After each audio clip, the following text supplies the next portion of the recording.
Hola chicos, el día de hoy traigo un iceberg muy interesante sobre la neurociencia y todo lo relacionado con el cerebro.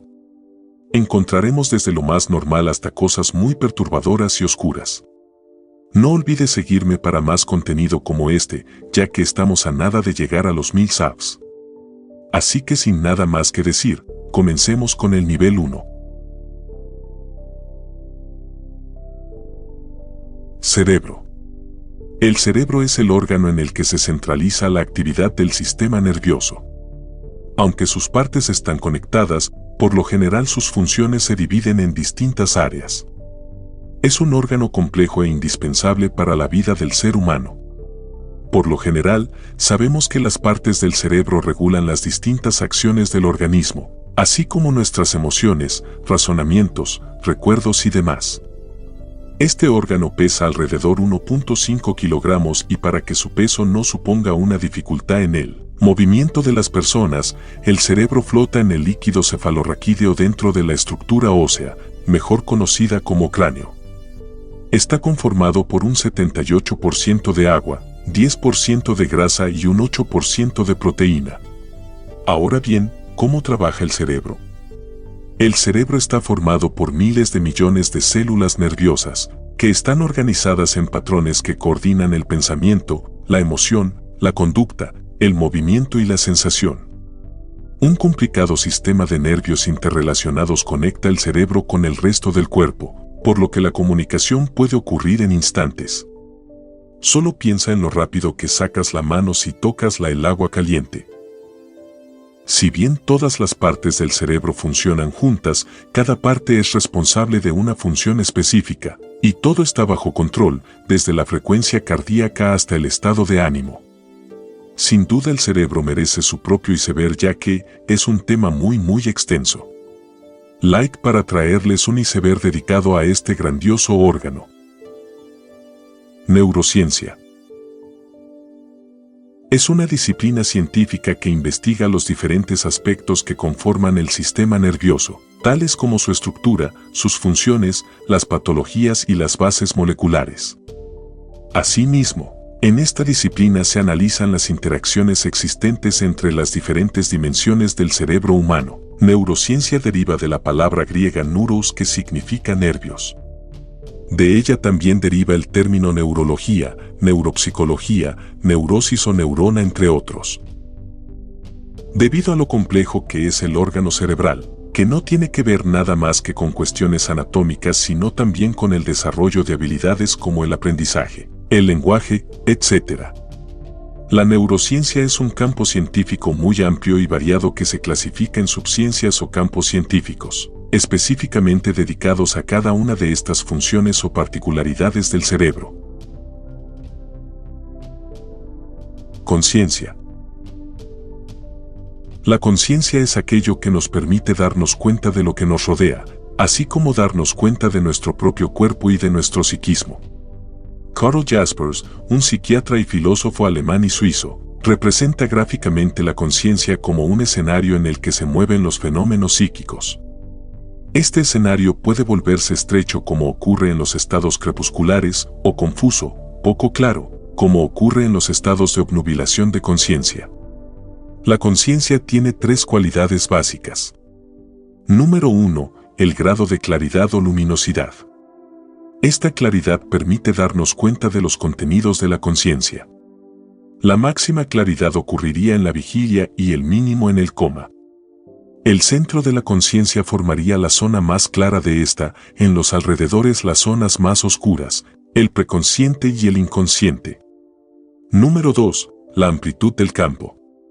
Representa el número de contenidos que se presentan simultáneamente en la conciencia. La conciencia de acuerdo a esta cualidad puede ser amplia o estrecha. Número 3, la ordenación de los contenidos de la conciencia. Los contenidos de la conciencia normalmente están ordenados y conectados entre sí, pero no siempre ocurre de esta manera, como acontece en algunos estados crepusculares. Sin duda un tema muy complicado de entender y muy debatido por los expertos. Hasta el momento no existe la definición real de la conciencia. Neuronas. Es un tipo de célula que representa la unidad estructural y funcional del sistema nervioso. Su función consiste en transmitir información a través de impulsos nerviosos desde un lugar del cuerpo hacia otro. Estos impulsos nerviosos son impulsos químicos y eléctricos. En las neuronas más grandes las velocidades de conducción del impulso nervioso pueden alcanzar hasta 120 metros por segundo. Existen 3 tipos de neuronas en el sistema nervioso. Neurona sensorial. Son las responsables de la conversión de los estímulos externos del medio en estímulos internos. Neurona motora. Estimulan el movimiento. Son las encargadas de transmitir información desde el sistema nervioso central. Interneurona, de tamaño pequeño y axón corto, se encuentra en el sistema nervioso central. Son multipolares. Esto quiere decir que conectan neuronas sensoriales con motoras. Cuando aprendes cosas, los mensajes viajan de una neurona a otra, una y otra vez. A la larga, el cerebro empieza a crear conexiones entre neuronas, de modo que te puede resultar más fácil hacer cosas y las puedes hacer cada vez mejor. Un ejemplo es la primera vez que montaste en bicicleta. Tu cerebro tenía que pensar en pedalear, mantener el equilibrio, dirigir el volante, concentrarse en la calle y hasta en usar los frenos, todo al mismo tiempo. Pero a medida que ibas practicando, las neuronas se fueron enviando mensajes repetidamente hasta que se creó una vía en tu cerebro. Ahora puedes montar en bicicleta sin pensar en todo eso porque las neuronas han creado con éxito la vía de la conducción de bicicletas. Neuropsicología. Es una neurociencia que tiene por objetivo principal el estudio del cerebro y la relación que hay entre este órgano y la conducta de las personas. Le interesa estudiar tanto a gente sana como a aquellos que han sufrido algún daño cerebral. Algunos de los objetivos principales de la neuropsicología son la identificación, la descripción detallada y la rehabilitación e intervención terapéutica en diversas alteraciones cognitivas y funcionales, y también la exploración del alcance de los efectos generados por lesiones del cerebro humano o en cualquier región del sistema nervioso central. Algunas de las áreas en las que intervienen y rehabilitan los profesionales de la neuropsicología son los traumatismos, los accidentes vasculares, el deterioro cognitivo debido a la vejez o el deterioro de funciones cognitivas específicas como la atención, la memoria, el lenguaje o las funciones ejecutivas. Nivel 2. Dislexia. Es un trastorno específico del aprendizaje incluido dentro de la categoría de trastornos del neurodesarrollo. Este trastorno del neurodesarrollo tiene como principal característica un deterioro en el reconocimiento de las palabras durante la lectura. Este hecho tiene como consecuencia la disminución de la comprensión lectora, así como también una forma de leer insegura. Las personas con dislexia experimentan dificultades no solo en la lectura sino también en la escritura y las matemáticas. También pueden aparecer déficits relacionados con la velocidad de procesamiento, las habilidades motrices, la percepción visual o auditiva, la memoria a corto plazo, la organización, el lenguaje hablado o la secuenciación. Trepanación. Durante una gran parte de la prehistoria humana, en todas partes del mundo se practicaba la trepanación, un procedimiento quirúrgico que consiste en hacer un agujero en el cráneo de una persona viva, ya sea por perforación, corte o raspado de las capas de hueso con un instrumento afilado. Los científicos todavía no están completamente de acuerdo sobre por qué nuestros antepasados realizaban trepanaciones. Algunos registros antropológicos de trepanaciones del siglo XX en África y Polinesia dicen que la trepanación se realizó para tratar el dolor causado por un traumatismo en el cráneo o una enfermedad neurológica. Además de ser utilizado para el tratamiento de condiciones médicas, los investigadores han sospechado durante mucho tiempo que los antiguos humanos trepanaban por una razón muy diferente, como parte de un ritual. También se dice que realizaban las trepanaciones para permitir el paso de los espíritus dentro o fuera del cuerpo, o como parte de un rito de iniciación. Lobotomía. Hubo una época en la que la lobotomía fue celebrada como una cura milagrosa. Solo en Reino Unido se realizaron más de 20.000 lobotomías entre principios de la década de 1940 y finales de la de 1970. Su procedimiento consistía en perforar un par de agujeros en el cráneo y empujar un instrumento afilado en el tejido cerebral. Luego lo barría de un lado a otro para cortar las conexiones entre los lóbulos frontales y el resto del cerebro. Por lo general se practicaban en pacientes con esquizofrenia, depresión grave o trastorno obsesivo-compulsivo, TOC, pero también, en algunos casos, en personas con dificultades de aprendizaje o problemas para controlar la agresión. Esto con el fin de desconectar distintas partes del cerebro y con esto eliminar los síntomas de todos estos trastornos. Fue eliminada gradualmente en la década de 1970, pero, para entonces, se habían realizado alrededor de 75.000 lobotomías en todo el mundo. Muchas personas sufrieron daños más graves e incluso la muerte. Gracias a que los fármacos antipsicóticos se descubrieron y tenían el mismo efecto que la psicocirugía, las lobotomías quedaron obsoletas por la química. En la actualidad, la extirpación de áreas específicas del cerebro se reserva para el tratamiento de pacientes en los que han fallado todos los demás tratamientos. Cerebro truino. Existen muchas teorías acerca de cómo funciona nuestra mente y cómo el cerebro regula estos procesos mentales. En estas últimas décadas, los numerosos avances en neurociencia nos han permitido descubrir nuevas maneras de comprender el cerebro y su funcionamiento. En 1990, Paul MacLean planteó una estructura cerebral dividida en 3 sistemas cerebrales interconectados entre ellos. Definió cada estructura y creó la conocida teoría del cerebro triúnico o cerebro triuno. Dichos sistemas se dividen de la siguiente manera. Cerebro reptiliano. Se encarga principalmente de poner en marcha nuestras funciones más básicas y primitivas como, por ejemplo, protegernos de posibles amenazas, defendernos y huir para asegurar nuestra propia supervivencia. Es el encargado también de llevar a cabo algunas conductas inconscientes e involuntarias como nuestra respiración, la presión sanguínea, la temperatura, el equilibrio, entre otras. Cerebro emocional. Está constituido por un grupo de estructuras cerebrales que permiten funciones tales como la expresión de las emociones, desarrollar el apego o mostrar afecto. Aspectos clave que facilitan procesos más complejos como la participación en dinámicas grupales, la afiliación, la cooperación o el enamoramiento. Cerebro racional. Está constituido por el neocórtex y es exclusivo de los humanos y de una serie de primates superiores. Gracias a la existencia de esta estructura podemos realizar actividades tan complejas y sofisticadas como la función simbólica, el lenguaje, el razonamiento, la toma de decisiones, la planificación o la lectura. Enfermedades neurodegenerativas.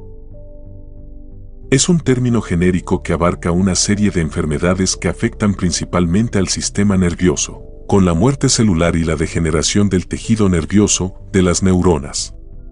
Las neuronas no se reproducen ni se reemplazan, por lo que el organismo no puede sustituirlas por otras cuando sufren daños. Las enfermedades neurodegenerativas son incurables y debilitantes, provocan una degeneración progresiva o la muerte de las neuronas, lo que provoca problemas con el movimiento o con el funcionamiento mental. Las demencias y, en concreto la enfermedad de Alzheimer, supone la enfermedad neurodegenerativa más frecuente, representa aproximadamente el 60 a 70% de los casos. Otros tipos de procesos degenerativos frecuentes son la enfermedad de Parkinson, la enfermedad de Huntington o la esclerosis lateral amiotrófica, entre otras. Hoy en día se desconocen las causas, aunque se han descrito algunos factores genéticos o ambientales que podrían estar relacionados con alguna de estas enfermedades. Sin embargo, el principal factor de riesgo para desarrollar estas enfermedades es el incremento de la edad. En la mayoría de ellas, se desconocen sus causas, las enfermedades neurodegenerativas no tienen cura y, por tanto, el tratamiento solamente puede ralentizar su evolución, ayudar a mejorar los síntomas, aliviar el dolor y aumentar la movilidad, según el tipo de enfermedad del que se trate. Nivel 3. Viaje mental en el tiempo. Viajar en el tiempo es posible. ¿Cómo? Volviendo a recuerdos del pasado en los que nos ensimismamos. Parece fácil, pero aunque no le demos importancia, cada vez que recordamos un fragmento de nuestro pasado, el cerebro está haciendo complicados cambios de vías en su entramado de neuronas para que demos con la ruta adecuada y podamos revivir una situación que ocurrió hace tiempo, en un momento concreto, y para que recuperemos los detalles en el orden adecuado.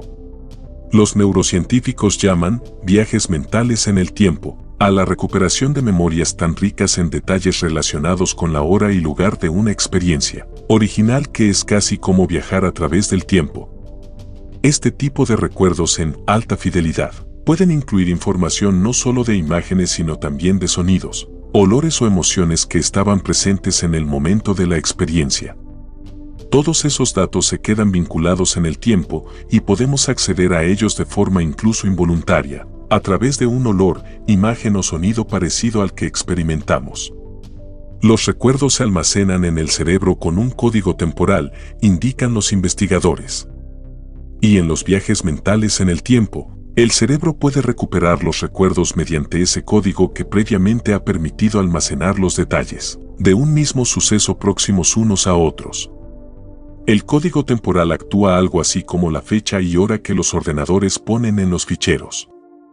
Cuando hacemos una búsqueda de archivos con una fecha concreta, recuperamos todos los archivos guardados en el momento que hemos especificado. La memoria de alta fidelidad de esos viajes mentales en el tiempo actúa de la misma manera, a través de un proceso que los psicólogos llaman restauración. Sin embargo, en nuestro cerebro este proceso es aún más flexible que el de un ordenador, y el código temporal permite no solo recuperar los recuerdos de la misma fecha, sino también otros recuerdos cercanos en el tiempo. Así que los invito a quedarse con estas palabras. No podemos cambiar el pasado, pero sí aprender para modificar el futuro. Sinestesia. Es un proceso biológico, concretamente un proceso neurológico, que le sucede a pocas personas, alrededor de un 2% de la población, a través del cual las sensaciones y los sentidos se mezclan. Esto sucede porque las áreas que se encargan del color, de los números y los centros auditivos están muy próximas entre sí, provocando una activación transversal de esas áreas, es decir, se produce una conexión entre las áreas contiguas tras la presentación de un estímulo. Las personas con sinestesia o con una capacidad sinestésica pueden atribuir ver colores cuando escuchan música, sentir alguna emoción al tocar un objeto, no porque ese objeto provoque recuerdos o se haya producido un condicionamiento, sino que cada vez que toca algún tipo de material, ese material evoca una emoción concreta, o incluso son capaces de saborear las palabras. Muchas veces la sinestesia está relacionada con los artistas y en las personas que poseen una gran creatividad. Tener sinestesia, por tanto, proporciona una predisposición para desarrollarse a nivel poético, musical o literario. La sinestesia, a pesar de que muchas personas pueden referirse a ella como una de las enfermedades de los sentidos, no se trata ni de una alteración ni de un trastorno. Al contrario, las personas sinestésicas pueden beneficiarse de muchas ventajas debido a esta cualidad. Esquizofrenia. Es una enfermedad mental que se caracteriza por una alteración de la percepción de la realidad, así como de la conciencia de la realidad que está viviendo la persona afectada. Esto le genera, por consiguiente, unas graves dificultades en la convivencia diaria. La esquizofrenia afecta la capacidad de la persona de pensar claramente, controlar sus emociones, tomar decisiones o relacionarse con los demás. Es un trastorno mental en el cual es difícil diferenciar entre experiencias reales e irreales. La edad de aparición está entre los 15 y los 45 años. Aunque es más probable que comience al final de la adolescencia, hay casos de aparición en la infancia. Lo que caracteriza a la esquizofrenia es que afecta a la persona de una forma total, por lo que quien la padece comienza a sentir, pensar y hablar de forma diferente a como lo hacía antes. Dicha persona puede empezar a sentirse extraña, estar más aislada, puede evitar salir con amigos, dormir poco o demasiado, hablar sola o reírse sin motivo aparente. Las personas que tienen esquizofrenia no pueden explicar lo que les está sucediendo, tienen miedo de hacerlo o de creer que está enfermo. Por lo tanto, no pedirán ayuda ni se quejarán en la mayoría de los casos de lo que les sucede. Por todo esto, la mayor parte de ellos y sobre todo al comienzo de la enfermedad no aceptan tomar medicación ni acudir al especialista. Los síntomas incluyen ver, oír o sentir cosas que no están presentes, tener ideas falsas sobre lo que ocurre o sobre quién es uno mismo, decir disparates, comportarse de modo extraño, falta de emoción y aislamiento social.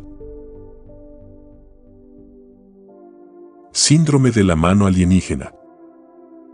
Se trata de un trastorno neurológico muy poco común con el que la persona que lo sufre experimenta movimientos involuntarios tanto en sus brazos como en sus manos. Al mismo tiempo, con estos movimientos tendrá la sensación de que sus extremidades se mueven por sí solas, como si de otro ser se trataran. La causa de este trastorno se debe a dos razones: lesiones en el cuerpo calloso del cerebro o lesiones en el lóbulo frontal o la corteza cerebral debido a anteriores intervenciones o tumores. Las personas con este trastorno aún poseen el sentido del tacto en sus manos, sin embargo cree que éstas no forman parte de su cuerpo y que no tiene control sobre ellas. Además, la persona no se da cuenta de que las manos están trabajando, es decir, podrá estar escribiendo o abotonando una camisa y no percibirlo. Tercer ojo.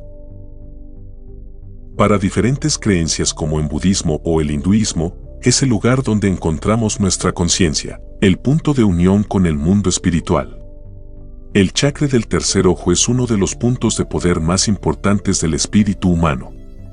En las tradiciones tántricas, cuando el tercer ojo está bloqueado por la ira, el miedo o la duda, puede ser difícil tener buena perspectiva y pasar a la acción. El chakra del tercer ojo es la ventana al alma subconsciente, y lo necesitas para tomar decisiones y elegir sobre tu vida, basándote en tus sentimientos emocionales. Se dice que al abrirle tercer ojo recibirás una cantidad infinita de conocimientos, no solo del universo sino también del subconsciente de tu corazón y tu alma. Puedes ser capaz de entender los motivos de los demás sin tener que pensarlo dos veces. Eso es lo que puede hacer un tercer ojo completamente abierto. Puede asegurarte que estás en el camino correcto y permitirte tomar buenas decisiones basadas en tu intuición y emociones sin necesidad de dudar. Nivel 4. Intestino segundo cerebro. Muchos científicos se refieren al intestino como segundo cerebro o cerebro intestinal, ya que el tubo digestivo contiene una red neuronal muy compleja con una función neuronal muy parecida a la actividad de la cabeza. ¿Por qué nuestro sistema digestivo siente mariposas con la chica que te gusta? ¿Por qué no tenemos hambre cuando estamos angustiados o tenemos algún remordimiento? El cerebro contiene neuronas y es raro, pero el intestino también. El tubo digestivo contiene más de 100 millones de neuronas distribuidas en un sistema nervioso propio, el sistema nervioso entérico, que secretan las mismas sustancias que las que se encuentran en nuestro sistema nervioso central. Existen vías nerviosas que conectan las áreas cerebrales relacionadas con nuestras emociones y pensamientos, el sistema inmune, el sistema endocrino y el sistema nervioso entérico entre sí. Cuando la función en esta conexión se ve perturbada, podemos presentar síntomas gastrointestinales e, incluso, emocionales. Anatoly Bugorsky. El hombre que metió la cabeza en un acelerador de partículas. Anatoly debió haber muerto el 13 de julio de 1978. Este accidente se produjo cuando Bugorsky se encontraba realizando su tesis. Le tocaba realizar reparaciones en el sincrotrón U-70, el acelerador de partículas más potente del país en la época. Los mecanismos de seguridad fallaron y el aparato entró en funcionamiento antes de que Bugorsky pudiera quitarse. Un rayo concentrado de protones le atravesó literalmente la cabeza, penetrando por su coronilla y saliendo por su nariz. La cantidad de radiación que entró en la cabeza del científico equivalía a 2.000 gras. Se trata de la unidad que mide la dosis absorbida de radiaciones ionizantes por parte de un determinado material. Un Gray equivale a la absorción de 1 joule de energía por 1 kilogramo de masa de material irradiado. Debido a las colisiones que se produjeron entre las partículas, el total de radiación que llegó a afectarle fue de 3.000 gras. Y bastaría una dosis de 5 gras para matar a un ser humano. Los protones que atravesaron la cabeza de Vygotsky viajan a la velocidad de la luz y tienden a romper las estructuras biológicas. En este caso, los efectos no fueron letales, pero el lado izquierdo de la cara acabó hinchado y lleno de ampollas.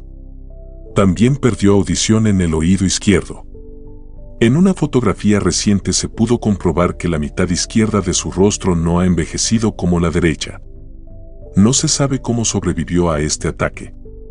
Teniendo en cuenta de que dicho nivel de radiación le atravesó el cerebro, es complicado saber cómo es posible que a pesar de todo no muriera. Órgano fantasma. El síndrome del miembro fantasma es la sensación de sensaciones en un miembro que ha sido extirpado. Puede haber sensaciones en la extremidad como si todavía estuviera unida a su cuerpo. Esto se debe a que el cerebro continúa recibiendo mensajes de los nervios que solían sentir la extremidad faltante. Se desconoce la causa exacta del síndrome del miembro fantasma. Se cree que las sensaciones se deben al intento del cerebro de reorganizar las señales. Viaje astral. También conocido como experiencia fuera del cuerpo, son experiencias visuales alucinatorias que implican ver el cuerpo físico en un espacio visual externo. Se informa que muchos trastornos psiquiátricos, disfunciones cerebrales y estados psicológicos alterados están asociados con estos fenómenos. Los viajes astrales se han relacionado con diversas lesiones cerebrales, trastornos psiquiátricos, estados emocionales severos como una experiencia cercana a la muerte, uso de sustancias, migraña y epilepsia. Espiritualmente se dice que es una sensación de estar flotando en el aire proyectado fuera del cuerpo. Se dice que la persona tiene el poder de proyectarse en otros lugares del país, planeta e incluso universo. Las grandes religiones han reconocido que la conciencia puede elevarse por encima de las dimensiones del cuerpo físico. De hecho, hay referencias a la separación de los cuerpos espiritual y físico, y las experiencias de los mundos espirituales en la Biblia. Jesús dijo en Juan 14:12, «La casa de mi Padre tiene muchas habitaciones, si no fuera así, os habría dicho que voy allá a prepararos un lugar». Se dice que el plano astral contiene el libro de la vida o los registros acásicos, una especie de archivo donde se registra cada hecho del hombre. A este plano viajó el psíquico Edgar Cayce, donde recibió información sobre individuos y eventos mundiales pasados, presentes y futuros. El plano astral contiene información increíble que puede aprovecharse para la creatividad, el ingenio y la presciencia. Muchos clérigos cristianos y musulmanes equivocados arremeten contra los viajes astrales, confundiendo la experiencia con la brujería y el ocultismo. Para poder realizar el viaje astral se requiere una profunda relajación inducida por técnicas especiales de respiración. La visualización también es esencial. Después de relajar cada miembro, visualizar el cuerpo espiritual dejando el cuerpo físico es la pieza clave para el éxito. Esto requiere paciencia, perseverancia y constancia. Se dice que puedes quedar en el plano astral y morir en el plano físico, pero el riesgo de permanecer en el mundo astral sin volver nunca al cuerpo es cero. Solo la muerte cortará por completo el cordón de plata que une los cuerpos físico y espiritual. Y por último tenemos el nivel 5. Espero que hasta ahora les esté gustando el video. Si es así, te invito a suscribirte y ayudarme con un like. Y bueno, sigamos con el último nivel. Cerebro en un frasco. Imagina por un momento que todo lo que estás viviendo actualmente es experimento de alguien superior. Todo lo que has conocido en tu vida no es más que simulaciones puestas en tu cerebro para medir tus reacciones ante diferentes situaciones. En diferentes series de animación o películas se ha mencionado sobre la teoría del cerebro en un frasco. Tal es el caso de Matrix. Esta película dice que la humanidad se encuentra en una prisión mental creada por las máquinas. Desde el nacimiento de un humano, este es conectado a una computadora por su cerebro, la cual es conocida como la matriz y que se encarga de enviar imágenes o sensaciones falsas para así engañarlo y hacerle creer un mundo que no es real. Los humanos interpretamos la realidad a través de los sentidos, los cuales pueden ser fácilmente engañados y podemos llegar a confundir la realidad con la fantasía. Tal es el caso de los sueños. La mayoría de veces al soñar, desconocemos que lo estamos haciendo y pensamos que lo que estamos soñando es real. La teoría del cerebro en un frasco propone que en estos momentos todo lo que percibimos con nuestros sentidos podría ser resultado de un experimento de alguien superior, ya sean humanos, máquinas o extraterrestres, y que todas las imágenes y situaciones que vivimos día a día son simulaciones de computadora creadas para ponernos a prueba. De ser esta teoría cierta, este video que estás viendo y escuchando, la ha creado una computadora suprema para poner a prueba tus pensamientos.